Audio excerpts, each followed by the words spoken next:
Watch and burn. Hey everybody, so tonight I am going to be discussing the 1976 film Burnt Offerings, starring Oliver Reed, Karen Black, Burgess Meredith,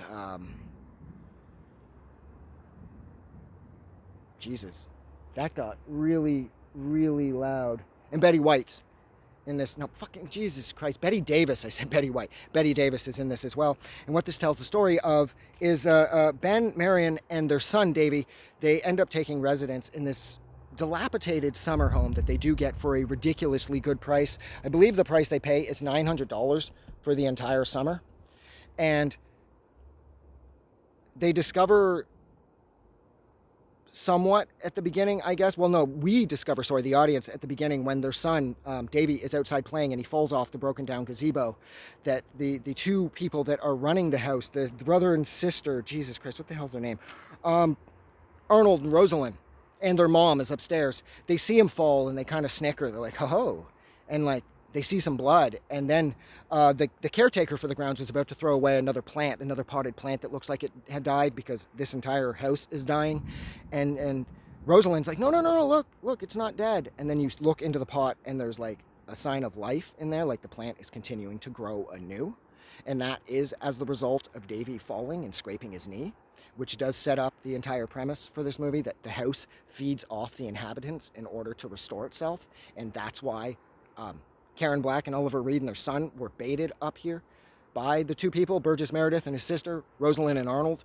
And that's why they're given the house for such a ridiculously low price, because as the house drains their energy, the house begins to shed its old shingles for new shingles, the paint renews, the plants grow again in the solarium. And the solarium looks brand new once Oliver Reed's mom, I think that was Betty Davis, she passes away. Because, of course, the place is looking to drain people's energy, and she was already incredibly old. So when she was there, she didn't stand a chance. And she's the first to go, and then everything just boom from that. Everything blossoms again, and the house, plant-wise, is looking gorgeous. And it looks like Marion starts to get taken over by the house. She becomes possessed by it. She becomes more and more like a true inhabitant of the house. And Oliver Reed, at one point, he decides to, Ben tries to leave, but he can't. Trees start falling down the driveway and that, and he knows he's trapped here. And then he spends some time convincing Marion that we gotta go. And he does finally reach her.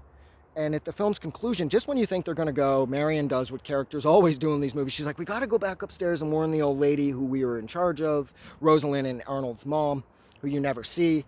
She's like, I'm just going to let her know. And then she goes in, and of course she doesn't come back out. Oliver Reed goes in, chases her down, and he finds this old woman sitting upstairs who he believes is their mother, is Rosalind and Arnold's mom.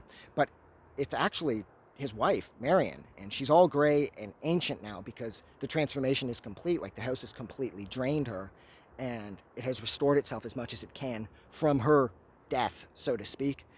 And Oliver Reed is then thrown out of the window. Like, the death, Oliver Reed's death at the end of this is one of the most graphic and violent that have ever been committed to celluloid.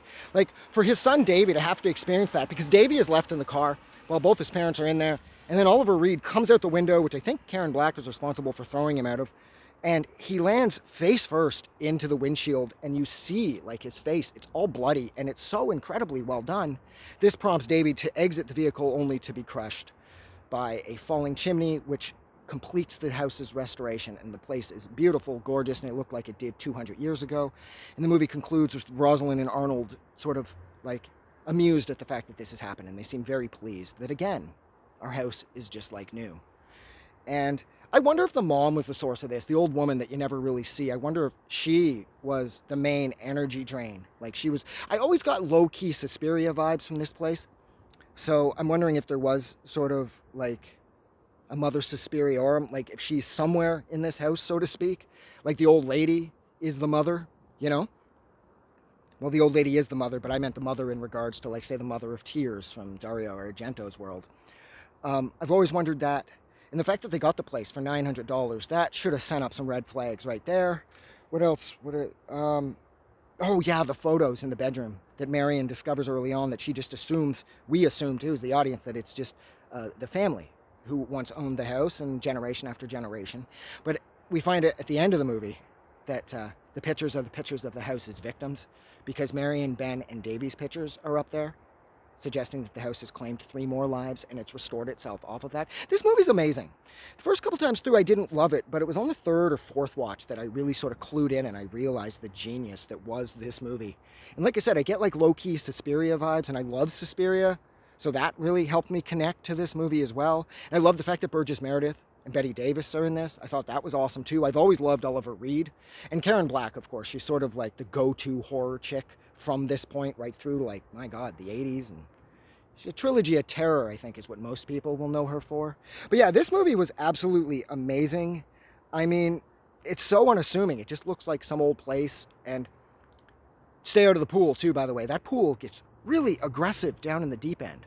It happened once, and then they decided to go back, and that just never made any sense to me. But this house is just so quaint, and you just don't think for one second that it's going to be draining your life force in order to sort of reestablish itself, sort of reinvigorate itself, as if the house itself is alive. But like I said earlier, I always wondered if the house's sort of rejuvenating powers came as the result of Arnold and Rosalind's mom, who's upstairs, who Ben and Marion are responsible for taking care of throughout the course of the summer. They have to bring her food and whatnot, but she wants to be left alone, so they always have to leave the meals outside of her door. So yeah, so this movie is absolutely amazing. If you haven't checked out Burnt Offerings, check out Burnt Offerings. You probably won't like it the first time through, because God knows I didn't, at least. So you may be like me, but then definitely watch it again, because like I said, on the third or fourth watch, it just sort of clicked for me, and I love this movie now.